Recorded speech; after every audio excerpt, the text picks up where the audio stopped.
Hello, everyone. Welcome to our Aging and Spirituality podcast, where we talk about issues that we think anybody who's over 50 or approaching that age might have a problem with. And hopefully we've got some solutions for you, or maybe you have some solutions for us. We'd love to hear them. My name is Chris Jensen. I'm Kathy Taylor. Welcome. So today we're going to talk about how to overcome age-related fears. Now, it's just a fact that as we age, there are changes in the brain and the nervous system that make us more likely to have a fearful or anxious reaction to stressful events. Do you remember when you were younger and you thought you were just totally invulnerable? I mean, nothing scared you, right? Well, science shows us that as our cortisol level increases and our DHEA decreases as we age, well, worrying and cortisol are related. So our cortisol is increasing, and that means we're going to get more anxious. And as we worry more, we increase more cortisol, and it's a vicious cycle. So what are you going to do about it? Listen to us today. Hopefully, we're going to help you do something about it. So the yoga view of worrying, I want to talk about that. We have a great definition. It's fearing something that never really happens. That hasn't happened yet. Yeah. I mean, isn't that true? Aren't most of the things that we worry about, most of them don't happen. You know, we just, could it be this, it could be that. A psychologist once told me a joke that I think puts this into total perspective. And he said, do you know the difference between a psychotic and a neurotic? And I said, no. And he said, well, a psychotic knows the world's going to end tomorrow. A neurotic knows it's not, but they worry about it anyway. Anyway. Sure. Isn't that what we do? We worry about it anyway. We worry about the darndest things. So knowing that, can we just say to ourselves, when we start worrying about something, wait a minute, what's the reality here? What's really happening and what's really likely to happen? I mean, am I just building a case? My daughter's great at this. She builds a case that goes into the darkest night when she has a situation before she can come out the other end. We don't have to do that. We can say, okay, all of these things that I'm fearful about, I don't think they could possibly happen. And that will help to lower our cortisol level right there. Right there. We can I wonder if that happens more in the body, because as we age, there's just kind of this innate knowing that, you know, we're getting older, our bodies are getting closer to transitioning, and it just kind of is a more even a natural process that it's going to come up, you know, but you're not aware of it, you know. So if you get to the surface and become aware of it, that's kind of different. Yeah, it is a natural process. And that was why one of my first things about dealing with it is the fear of aging. Right. Because that creates a lot of problems for us. And it's nice to shift the perspective. There's a quote from Mark Twain that I liked. He said, age is an issue of mind over matter. If you don't mind, it doesn't matter. I like that. I don't mind. Yeah. Think of what would open up for you if you knew your age was nothing but a number. I mean, you know, if you decide to look at the process of growing older with compassion, see it as a gift not everyone receives in life, because not everybody does. Everything changes. It's a gift. And it's just a number. You know, in yoga, we don't like to tell our age because it limits us. We start thinking, I'm this age, this or that should happen. So I don't think about age. And sometimes I feel like I'm younger than, you know, my daughter, who's, you know, I mean, you know, you just don't want to focus on that. And we create our own reality through the way we think and the story that we tell ourselves about every experience. So if we can go into each experience with the approach of, how can this be a very beautiful adventure for me? How can I open myself to something new, to discovering something new here? It shifts the cortisol level, which can take us out of the anxiety fear mode. And so that one step of just trying to drop the idea of aging, just the fear of it. I mean, everybody's going to age, but there's nothing to fear. It can be more beautiful as we go along. I certainly would not want to have the mindset I had when I was a teenager. There's something much more beautiful with the knowledge and experience that I have now. The next thing I wanted to say is to embrace your fears. Sometimes we try to deny them. And when we deny them, excuse me here, when we try to deny our fears, they get bigger. You ever do one of those Chinese puzzles where you put your finger in each end, and the Right. more you pull, more impossible it is to get your fingers out? Right. Yeah. So that's what it's like when you deny the fear. Like phobias increase with age. That's what psychologists say. If you had one when you're younger, it gets worse. Or if you didn't have one, you're likely to develop one, maybe. And so you want to look how to deal with a particular fear. Pretending you don't have it doesn't work. So let's say, okay, I've got this fear. Now, how do I deal with it? And one of the things that I think is just terrific in cognitive therapy is that you acknowledge it, and then you look at the situation and you say, okay, what's the worst that can happen in this situation? Many years ago, I got stuck in an elevator in New York. And I knew you were going that story. That's good. it left me with a fear, not only a kind of claustrophobic fear, but a specific fear to elevators as well. Right. And so I was going to have to take a business trip. I mean, I lived in Southern California, wasn't a problem. Mostly everything's just a couple of levels. Um, so I was taking a business trip to New York, and I thought, boy, I'm going to be in Manhattan. There's no way I'm going to be lower than the 10th floor for anything. So I did some cognitive therapy, which is the greatest thing ever, I think. Because the first thing we did is we said, okay, let's address this with the facts. What's the worst that can? What do you feel like is going to happen in this situation? And I thought, I'm going to suffocate to death. Okay, Wow. so the fact is that there is air in there. You bring the facts. There is air in there. Right. So me suffocating is very unlikely. Um, how frequently does it happen? It's like 1 in 40,000. It's very rare. What's the response time for the fire department to get there out? It's like less than 20 minutes. And so it's a very unlikely situation. So you just bring in all the facts like that, and it takes the emphasis off I'm suffocating to death in there. Right. Right. And it's amazing how it works. It's just That's true. I'm gonna have to use that. I have a fear of going in underground parking lots in wow. California. Because every time I drive in, when I'm thinking, okay, this is when we're gonna have an earthquake, just Right. because Yeah. I'm driving in here. Yeah. Yeah. Yeah. Yeah, I got to So do what that. you would do is you'd say, okay, how often has that happened?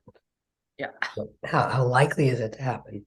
What's yeah, happened to people if it did happen? What's the response time? I mean, all those things.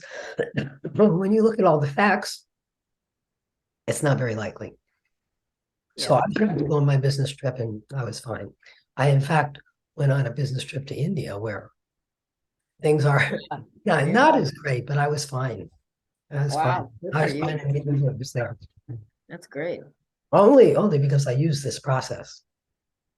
So very, very good process, though. You could use it for anything. It doesn't have to be a phobia. Any fear you have, any worrying you have, it's a nice process to use. And then exercise. Exercise is such a great release because it increases the serotonin levels, which brings a more youthful attitude, and that decreases the cortisol. So, unless you're stressing yourself about exercise, Yeah.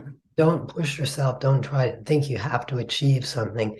Just do it in a way that's fun and pleasant for you, Right. and you'll see the difference. I couldn't live without that. Yeah, yeah, it's so important. Yeah. And but people avoid it sometimes because they think they can't, climb a mountain or something. You just Do whatever you can do. Yep. The next thing is companionship. There's a quote from Paramahansa Yogananda: companionship is stronger than willpower.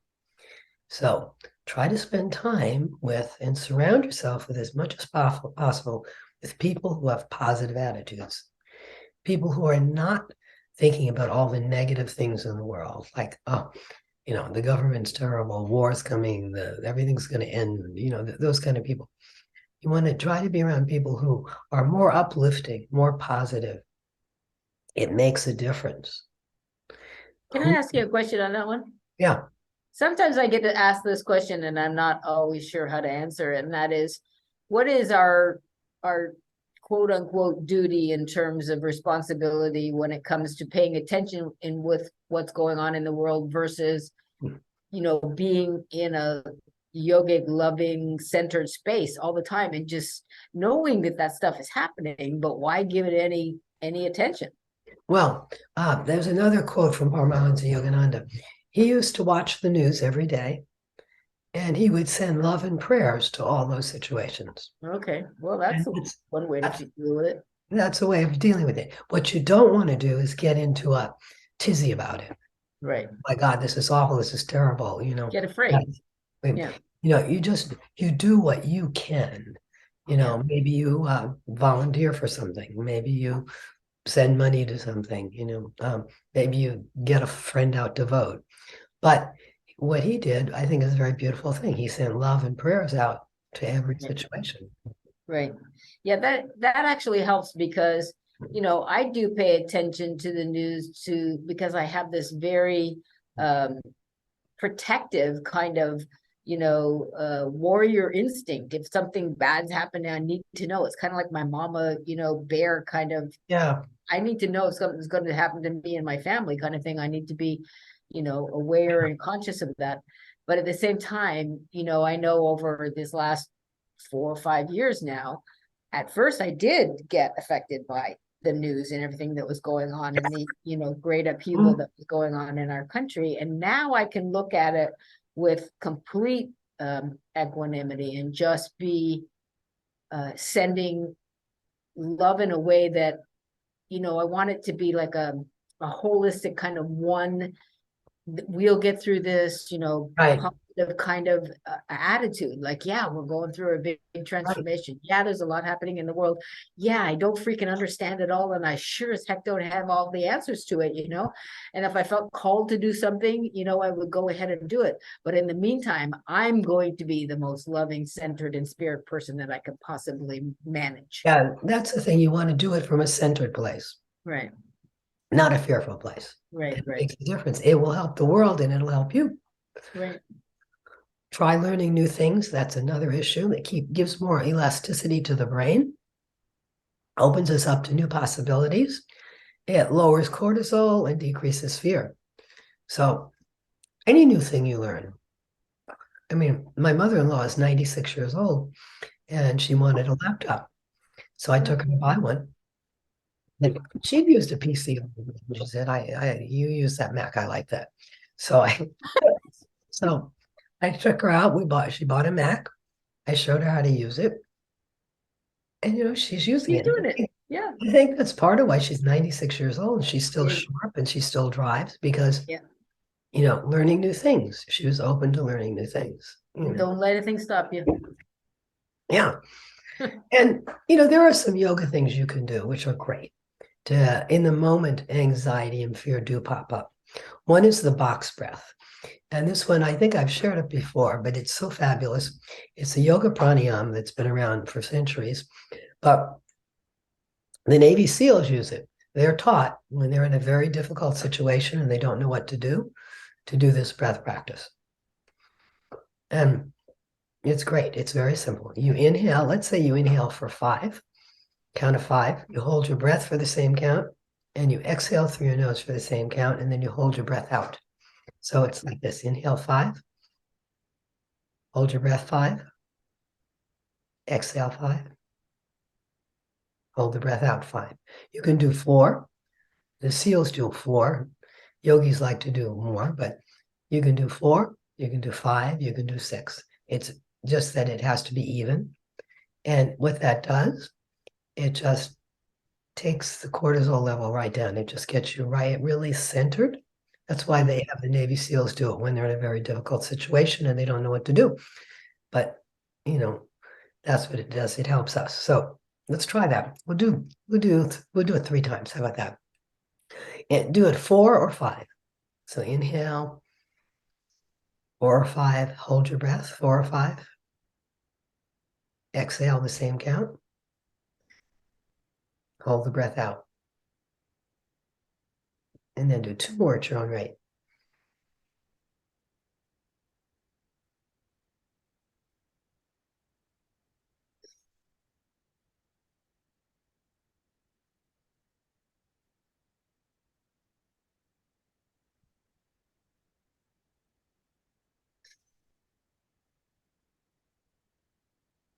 It's nice, isn't it? It's very quick. You can do 3 breaths, you Yeah, can do 5 breaths. powerful. Very, very quick way gets you out of that mode. There's another little simple thing you could do. If you're watching, I'm going to show you. Put your left hand on your navel, your right hand over the navel. Very easy. We lose our navel center, our navel chakra is where we have a lot of angst. And so by doing that, we consolidate the energy there and it helps to calm us down.